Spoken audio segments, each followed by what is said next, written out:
Okay, good morning, everyone. My name is Angela Damiani, and welcome to our very first CMX Milwaukee chapter meetup. Today, we are going to be talking about the magical community using trends to enchant and wow. Before we get started, though, I would love for everyone to pop in the chat where you are calling in from. Because this is the first Milwaukee meetup, we're anxious to meet other people who are interested in building community. The point of CMX Connect is to help community professionals thrive. And we are really excited to find other professionals in the area who are eager to do this. And to be honest with you, if there are a lot of folks in the Milwaukee area, we'd love to have like an IRL meetup at some point. And so appreciate you guys coming out here today and giving us your feedback on the content. I'm really excited to introduce my friends and colleagues. Wyatt, if you wouldn't mind skipping forward.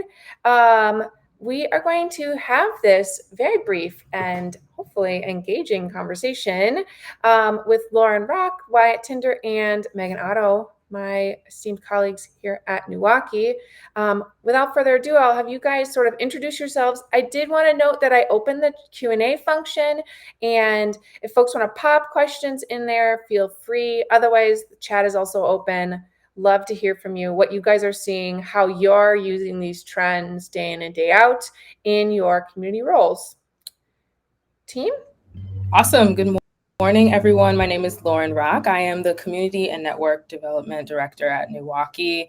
I support a number of our clients as well as fellow colleagues in building community opportunities and experiences across the board, from all the way from nonprofit and to for-profit and companies. Really excited to join you here, share a little bit of the thoughts around ways that you can bring that wow to your community. Hi, everyone. I'm Wyatt Tinder. I'm a partner in the VP of Marketing at Milwaukee. I've been with Milwaukee building community since 2018, and I'm excited to chat with you all this morning. Hi all, my name's Megan. I'm an event producer at Milwaukee, so I'm one of the people that is hands-on and on the ground helping bring a lot of these trends to life at actual events and activations that we work for and do for a lot of our clients here at Milwaukee. Awesome. So today we're going to be talking about creating dynamic emotional experiences for your customers. For this morning, we're going to really ask you to be aspirational in thinking about your brand and its opportunities to make customers happy, surprised, shocked, uplifted, inspired. When you turn on the news, you can see that we live in tough times and that there's a lot of really negative stuff that people are confronted with every day. So if your brand can be a part of like disrupting that, of making people feel joyful or connected, you have a huge opportunity of amassing a community of really engaged, loyal customers. I wanted to just provide a little bit of background on this from a recent Wunderman Thompson intelligence report. 65% of people say that they want brands to wow them with their marketing. And 61% of people want brands to make them feel intense emotions. So I'm going to pause for a second, and maybe in the chat, we can reflect on those figures. Why do you think people are looking for like two brands to make them feel intense emotions? If you wouldn't mind maybe popping your thoughts in the chat. Why do you think people are looking to brands to make them feel intense emotions?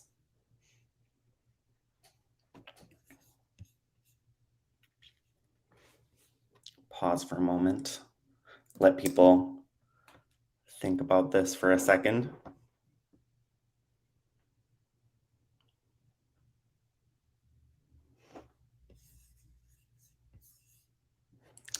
I think Ange put in the chat, we've numbed from this post-COVID landscape. It's a good theory.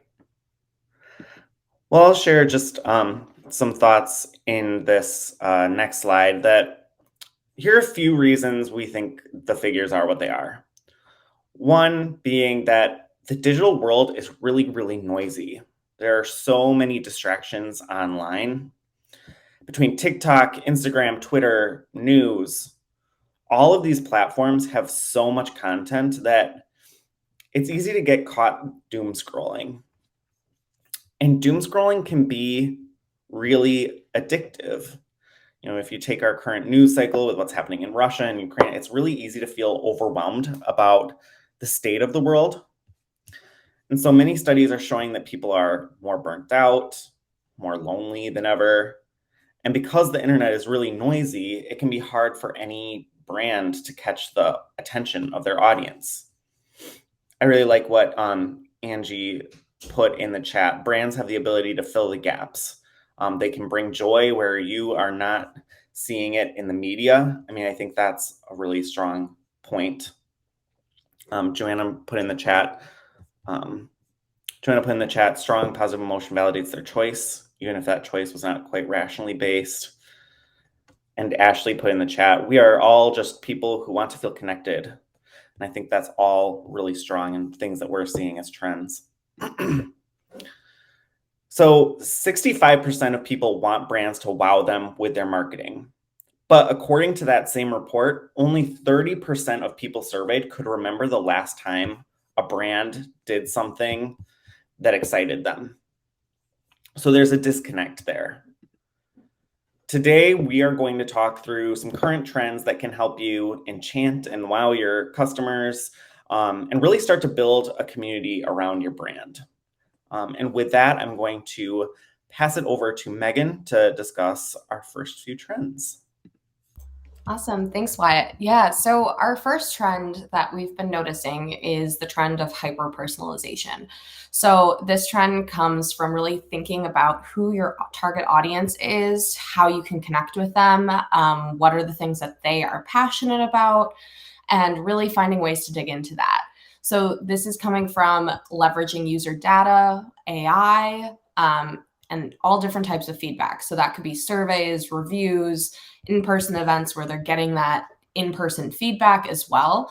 And this is how they are able to provide some of that tailored content and recommendations that is based on all of that individual feedback. Brands themselves are also able to share content that addresses those individuals and the behaviors without grouping them within an entire community. So rather than speaking to all, it's really important that brands are really honing in on who that target audience is and looking for that personalization. So a couple of ideas that we have for using this trend is using audience segmentation and tags for personal messaging. So this could be that when you are looking at your brand itself, maybe there's different groups within your brand. You could be speaking to those that you're looking to hire, and that could be a subgroup of your brand. It could be moms. It could be the younger Gen Z that you're trying to target, and there could be sub-brands that you're utilizing to do so. Including customer names and subject lines is also a really easy way to do this. So this could just be sending those emails and making sure that when you fill out the forms there, that it's actually plugging in the name of the person that is receiving the email to make it feel personal, even if it's the same copy that's going out throughout all of them. And then another really great thing to do, whether you're hosting an event or you're just working with attendees and you're trying to connect with those individuals, is being strategic in the ways that you collect that data and ways that you utilize that data. So some of the ways we do this at Milwaukee is utilizing Eventbrite. We're able to collect data on that front and really capture whether it's zip codes of finding out where people are coming from for our events to the email addresses, so we can retarget them or even just thank them at the end for coming and giving that little bit of personalization. And then another great way is to just share custom recommendations. So this can be done on social media where you're sharing out those recommendations to individuals, and maybe it's a tweet that is going directly to someone or a reply to a comment on Instagram. There's really easy ways to share those specific recommendations to people. So one of our examples that we have is Netflix. Netflix is a great brand that really does this hyper-personalization. I'm assuming many of us have Netflix, and when you go in, you're automatically encouraged to select your profile. It is immediately tailoring it specifically to you. Maybe it's a shared account with your family, which hopefully those last a little bit longer here with all the passwords that are happening. But you select that profile, and from there, Netflix knows that it's you. They know your watching habits, and then they're able to provide those personal recommendations for you.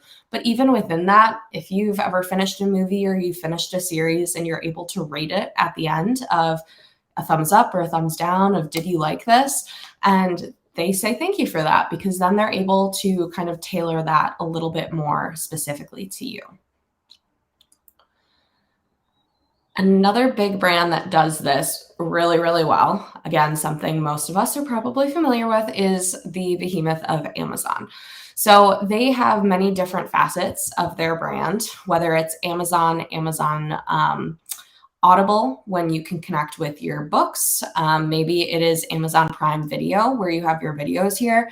But even just looking at the home screen of Amazon here, for this person, you can see what they've been shopping for. They're able to show pick up where you left off because they've been tracking things to keep shopping for, things that you've bought that maybe it's time for you to buy them again, even if you don't have something like on a schedule. But it's personalizing that to you. It's incorporating the Prime Video where it knows things that you've watched, and it's saying, hey, we think that you'll really like this because. So things that Amazon does, it also will utilize your name and be like, hey, so-and-so, you were shopping for this, pick up where you left off. So there's different ways that you can do this, especially on a smaller scale if you don't have some of the tracking with it, but it's things like using the name, trying to figure out where your audience is going and how you can kind of move along with them. So our next trend that we have here is co-collaboration and co-creation. So these are ways that you can really collaborate and connect with your audience and attendees. So this is building customer communities within those collaborative spaces. And this is something Milwaukee really takes pride in, is rather than just saying, okay, this is my target audience, we want to build a community within that audience and show that this is a group that you can go back to, and there's ways to connect the people who are all your audience together to make a community out of them, and that will just build stronger brand affiliation for that group of people.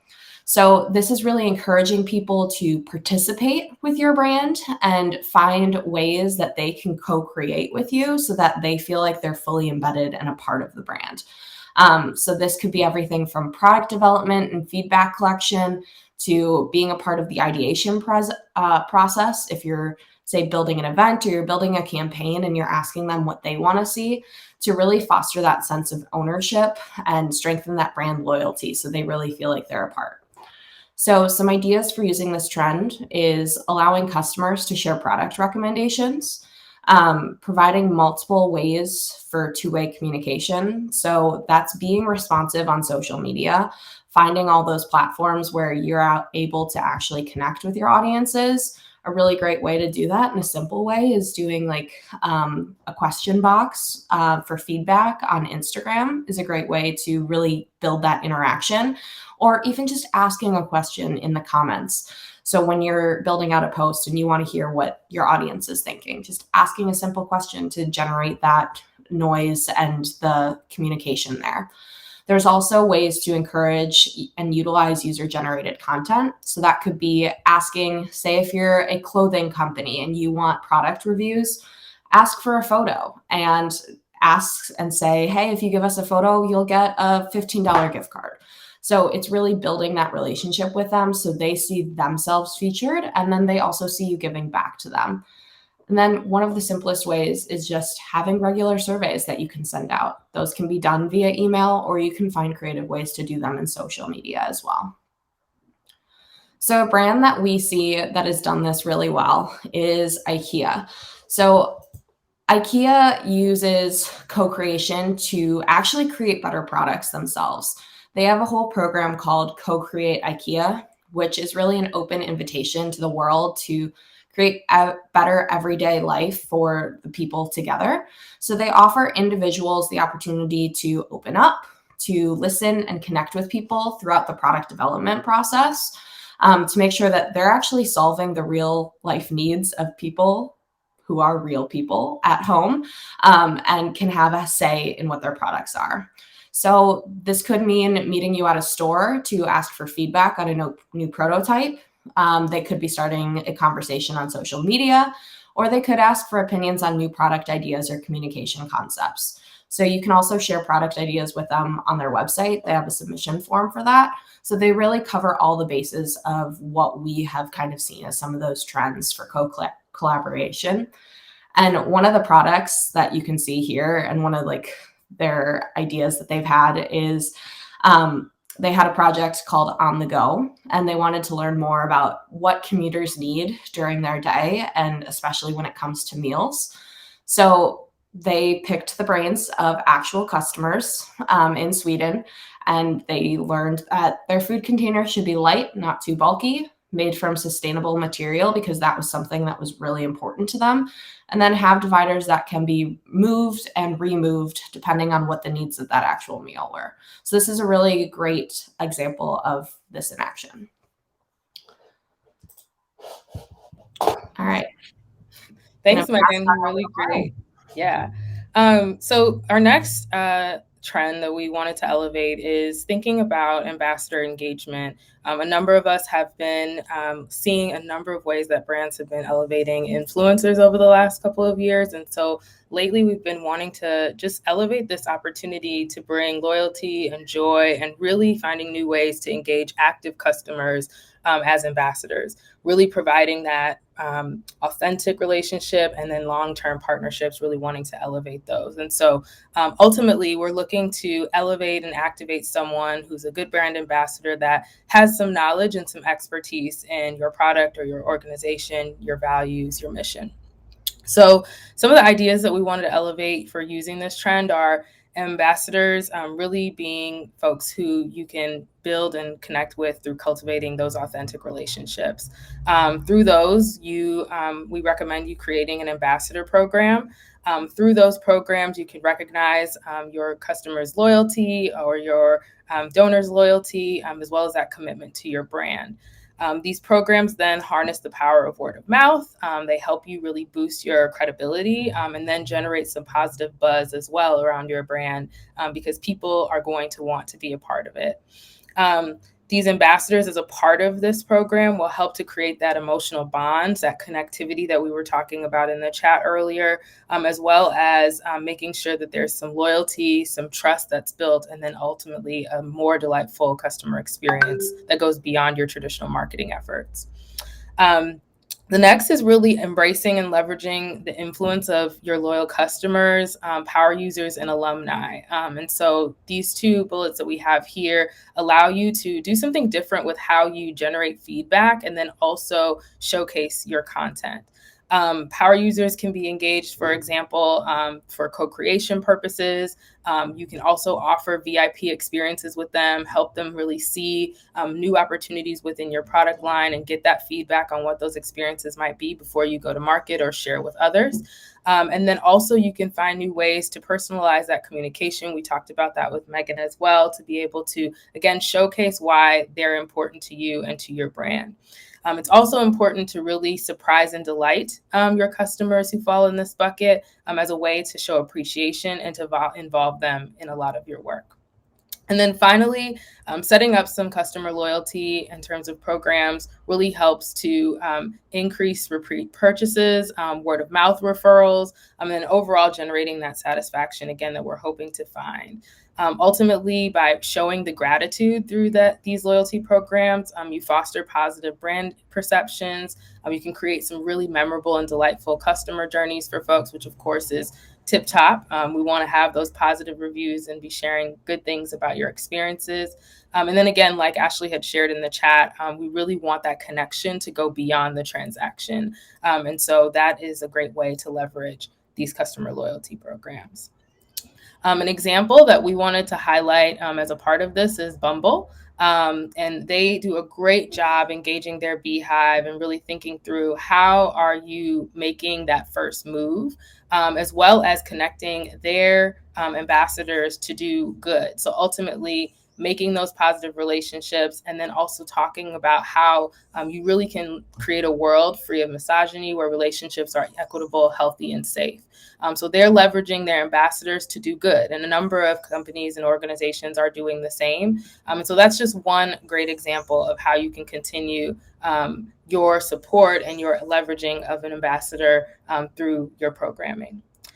The next trend that we want to elevate is gamification and rewards. Very, very powerful strategy to help stimulate your brand loyalty and bring that joy that we've been talking about.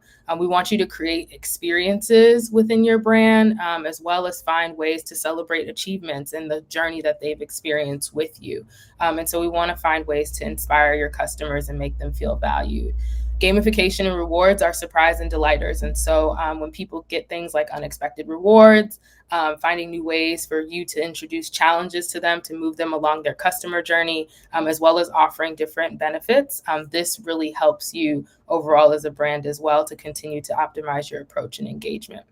So some examples that we wanted to highlight here are setting up product giveaways, establishing points and reward systems that can be redeemed for products, perks, discounts, a number of other things that ultimately create a sense of achievement and alignment with your brand. Those challenges that we talked about earlier, especially with using badges and recognition, really help to signal expertise. We all know what the gaming feels like and that dopamine that we get and is released as a part of this. And so wanting to be able to highlight those contributions and that level of engagement. And then lastly, thinking about different ways that you can progress people through unlockable content, keeping customers engaged and motivated as a part of those challenges and getting that recognition as well. And then lastly, interactive polls and quizzes related to your brand, helping people connect with it, understand a little bit more about you, deepen that connectivity, and then ultimately having them find connection to industry trends, as well as community topics to help your brand stand out amongst the many others that might be in your space. A great example of this is the Duolingo app, as well as the Audible apps. Specifically within Duolingo, they create reward packages for each of their users. So for every course that you take, there's a hidden reward in the form of a badge or a coin. It also really triggers clever notifications that remind you to complete unfinished courses and encourage other users, and then ultimately becoming a language expert. And so wanting to push people through the journey again with your brand. And then similarly, with Audible, we see a lot of great opportunities to really have people continue to use, as well as showcase their connection to your brand. And so that's what you see here with Audible. Congratulations, you've earned your Daily Dipper badge. This great opportunity to be able to highlight why this person is a leader within your brand. So ultimately harness that power of gamification and rewards to build lasting brand loyalty, and then ultimately creating memorable customer experiences that can be shared. And our last trend that we're going to talk through is social impact and sustainability. More and more people are seeking out experiences that align with their values. Surveys show that especially young Gen Z consumers expect brands to be drivers of social change, and they look at things like fair labor practices, inclusivity, politics, and sustainability when making their buying decisions. Many brands are making positive impacts, but they're just not telling their stories. But when you share what your brand does in terms of social impact, it's just important to be really authentic. One example of this would be like rainbow washing during Pride Month. If your brand is only showing up for LGBTQ plus issues during Pride Month for the exposure, but it doesn't support LGBTQ plus causes the other 11 months out of the year, people notice. So sharing your story, but being authentic and honest about what you align to is really important. Consider campaigns that give your customers an opportunity to get involved in helping the cause that you are supporting, and make a point to pay it forward via things like donations, volunteering opportunities, etc. One trend that we are seeing more and more of is leaning into hyper-local. meaning rather than supporting nationwide or international causes, what are you doing to help the people right outside your door, right outside in your local community? So it can sometimes feel easier to make an impact and make like a one-to-one human impact on a smaller scale. So those are a couple of the trends that we're seeing within this. Patagonia is a strong example. They've built repair centers to increase the longevity of their products and lower their carbon footprint, even at the risk of potentially losing some profit. They've given millions of dollars to grassroots environmental groups, and importantly, and I think this is really important, that they admit and are really open and honest and authentic about where they still have room for improvement, such as like using fossil fuels to produce certain things. And so, I think it's important to tell your story in terms of what you are doing, and then also being honest and authentic about what you can still improve on.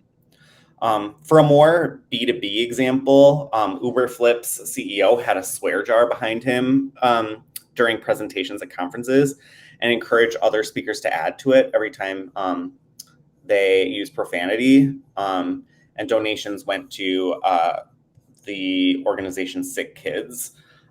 They raised money throughout the tour, but I think even beyond just doing this for good and for the sake of doing good, I feel like this really said a lot about the brand and its leadership, about its personality and its humor. It's just really memorable. All of what we've talked about today is about going beyond the typical ROI, meaning, I spent X amount of dollars, and then in response, I got X amount of impressions, to the less tangible but still really important emotional ROI.